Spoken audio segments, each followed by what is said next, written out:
Lovelies, I'm back. So my other video, my phone died and cut off and shit. But I'ma just this may even be a short because I don't have much more to say. But I just wanted to complete my thought. So on her live and on her IG stories, Jessica Wu that is. If you go to my community wall, I actually put up the post, but right now I'm paraphrasing.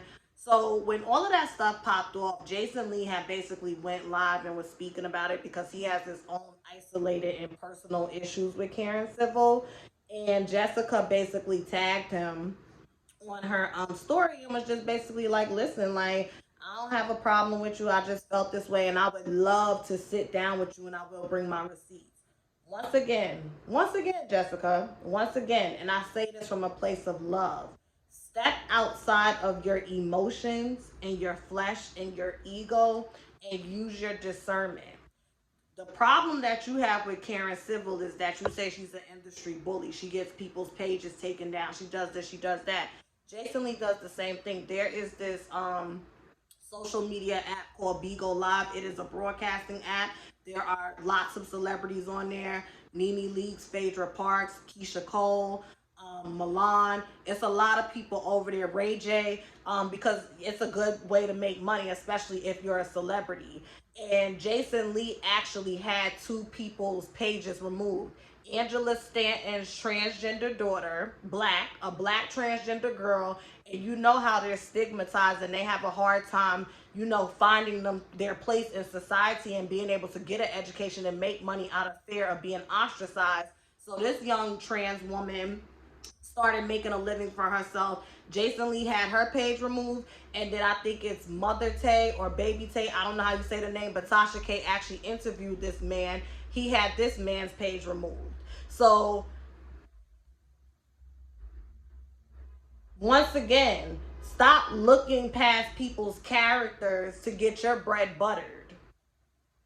Stop sitting at tables with snakes to get your bread buttered. If I was you, I would humbly suggest and advise you can go on somebody else's platform. You don't need to go on Jason Lee's platform, but it seems appealing because y'all share a common enemy. So you're willing to go and sit with Jason Lee, somebody who is very problematic towards women, and you are about women empowerment, very disrespectful towards women, and does similar tactics with Karen Civil within his hierarchy. And that's the thing about the industry. Sometimes the underdog can be the villain or they can be problematic themselves. So Karen Civil may have more pull to do shit to Jason Lee, but Jason Lee abuses his status, his leverage, and his influence as well. So you have to be consistent with the messaging that you are sending out there. If you're not for people getting bullied and picked on, you shouldn't be jumping and raising your hand and saying, I would love to sit and talk with you. You would love to sit and talk with Jason Lee. Why? Because y'all don't fuck with Karen Civil. And that's what I'm saying. That's your flesh guiding you. That's your emotions guiding you. That's your ego guiding you. I don't care if we share a common enemy. If you are unethical and you don't move with integrity, I'm not coming to your platform. Period. So I just want to put that out there because once again, like I said, God has a way of presenting a reoccurring theme in each string of events in hopes that the light bulb goes off and we change the way in which we show up. And I think once again, this is another way for you. Use your discernment. Use your discernment. I wouldn't go on Jason Lee's platform. I'm telling you, and I said this under Jovi Beauty's post. Shout out to her. If Jessica doesn't take more accountability for the part that she plays in these shared experiences, mark my fucking words. She will be back singing the same song. It won't be about Karen Civil, but it will be about someone else. So I really hope you learn from this. I mean that from the sincerest place of my heart. Because like I said, I've been where you've been. I've been where you've been.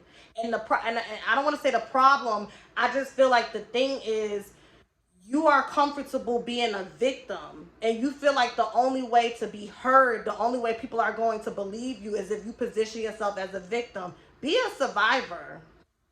Be somebody who knows better and does better. Lead by example. I have a lot of clients who get reoccurring spiritual advisement with me, and they're 19 and 20, 21, and they want to do entertainment. Some of them want to be videographers. Some of them want to be recording artists. Some of them want to write music. Some of them want to be behind the scenes. And I always tell them from, because, you know, and that's what kind of puts a little versatility on me, because once again, I didn't start off as a spiritual advisor and aspiring social work who is interested in mental health. I started off wanting to do that too. And in a sense, I still do it. I merge both together. I have a YouTube channel where I give commentary and, you know, I allow my personality to come out and I give spiritual advisement. But I tell them, when you see shit for what it is, do not, what is that word? Do not run yourself down thinking that you are going to change an infrastructure that has been in place forever. Shit or get off the pot. The industry is a breeding ground for low vibrational and demonic activity. And if it disturbs your soul that much to the point where you always complaining about it, it ain't for you. Take that as a badge of fucking honor. It's not for you. Rejection is God's protection. Period. And just because it's not for you right now, it does not mean it won't be for you later. But maybe God sees that you're a bit green. You have these rose-colored sunglasses on, and you have the inability to discern past your romanticization of, you know, ooh, the glitz, the glamour. So for all my youngins that want to do that, it ain't, listen, everything that glitters is not gold. And I'm not saying that to discourage you or to scare you. I'm just saying get right with God, get right with spirit, your ancestors, whatever you believe in, the divine, the universe. Get right within before you enter in that shit, because that, it is the belly of the beast. It is. And if you don't know yourself, people will prey on that. They will prey on the fact that you don't know yourself. They will prey on the fact that you kissing their ass and you romanticizing them. And before you know it, you'll be coming down to the internet biannually, like Jessie talking about somebody snaked you. There's only but so many times you could play the victim. After a while, people are going to be like, all right, girl, well, that's just on you. So if you're going to interview with Jason Lee, if it works out, perfect. But if it don't, I'm just saying, y'all have a good day. This was the second part of the first part of my video. Thank you so much for tuning in. Love y'all so much. And I'm going to go to the beach. Bye.